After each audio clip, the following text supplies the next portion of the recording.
자, 그렇다면 이런 대규모 전세 사기가 일어난 배경은 뭔지, 피해자가 폭증하는 상황에서 정부가 내놓은 대책은 얼마나 효과가 있을지 경제부 백대우 기자와 정리해 보겠습니다.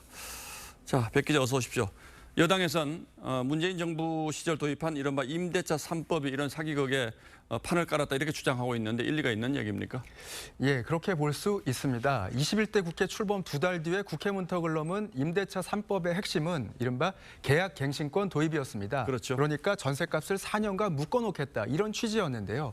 그러자 집주인들은 전세금을 미리 올려받겠다면서 앞다퉈서 호가를 올렸고요. 결국 전세 대란으로 이어졌습니다. 이 과정에서 아파트 전세금이 폭등하자 서민층, 특히 MZ세대와 같은 젊은 층이 그나마 가격이 덜 오른 빌라로 대거 내몰리게 됐던 거죠. 하지만 빌라도 이미 전세값과 매매가가 비슷한 상황까지 올랐기 때문에 보증금을 떼일 위험이 그만큼 높아졌고 결과적으로 이 이야기는 일리가 있다. 그렇게 볼 수 있습니다. 결과적으로는 일리가 있다. 자, 그리고 재건축 아파트 2년 실거주 정책 이것도 영향을 미쳤다는 얘기가 있어요? 예, 맞습니다. 지난 2020년 6월에 도입했던 실거주 2년 의무 조항으로 인해서 소유주들이 자신의 구축 아파트로 대거 이사를 오게 되면서 기존에 살고 있던 세입자들은 서울 외곽이나 값싼 근교의 빌라로 옮겨갈 수밖에 없었습니다. 아파트 전셋값은 이미 너무 높게 올라 있었으니까요. 공교롭게도 최근에 이른바 전세 사기로 문제된 지역 대부분이 대개는 이런 범주에 속하는 그곳들입니다. 등록 임대사업자를 축소한 것도 문제가 있었다. 이건 어떻습니까?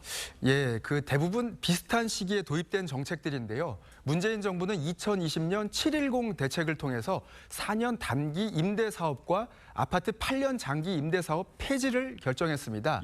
이에 상대적으로 저렴하고 임대보증보험에 의무 가입된, 그러니까 싸고 안전한 민간 임대주택이 줄어들게 되면서 불투명하거나 아슬아슬한 갭 투자를 하던 집주인 비율이 상대적으로 더 높아진 그런 측면도 있습니다. 결과적으로 전세 대란이 내몰린 힘겨운 입주자와 또 전세의 허점을 노리는 위험한 집주인을 한 곳에 결집시킨 셈이 됐다. 이런 지적이 나오고 있는 것이죠. 자, 그렇다고 과거 정부 탓만 할 수는 없고 현 정부가 내놓은 대책은 얼마나 실효성이 있을까요?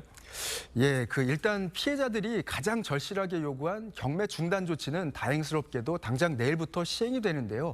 다만 상담 인력 배치나 법률 비용을 지원하는 이와 같은 경우는 당장의 생계가 막막한 피해자들 사이에서는 실효성이 떨어지는 거 아니냐 이런 지적도 하고 있습니다.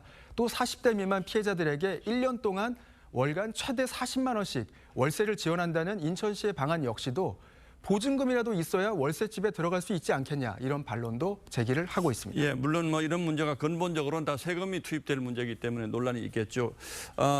어쨌든 피해자들이 지금 살고 있는 집에 대한 우선 매입권 먼저 살 수 있는 권리를 달라 이렇게 주장하는 것도 이제 바로 그런 맥락이겠군요. 예, 맞습니다. 그 피해자들은요, 늘어난 이자 부담으로 인해서 당장 먹고 살 돈도 없다면서 전세비 전액 보장과 함께 자신들이 거주하던 집을 아까 말씀하신 대로 우선 매입할 수 있게 해달라 이렇게 요구하고 있는 건데요. 근데 기본적으로 사인 간의 거래를 국가가 관여하는 것은 대한민국 민법의 근간을 흔들 수 있다 이런 지적도 있는 만큼 관계부처 협의가 더 필요하다는 게 정부의 입장입니다. 현행법으로는 보호에 한계가 있으니까 특별법을 만들자 이런 얘기도 있는데 이건 가능한 얘기인가요?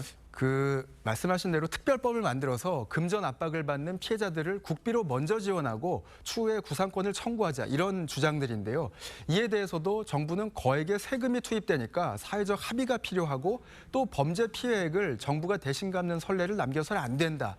이런 지적도 일각에서는 있는 만큼 시간이 더 필요하다는 입장입니다. 이와 관련해서는요, 내일 오전에 당정 협의를 통해서 논의를 더 이어갈 것으로 보입니다. 예, 일단 경매 중단 조치는 취해졌으니까 내일 당정 협의에서 추가 대책이 어떻게 나오는지 좀 지켜보죠.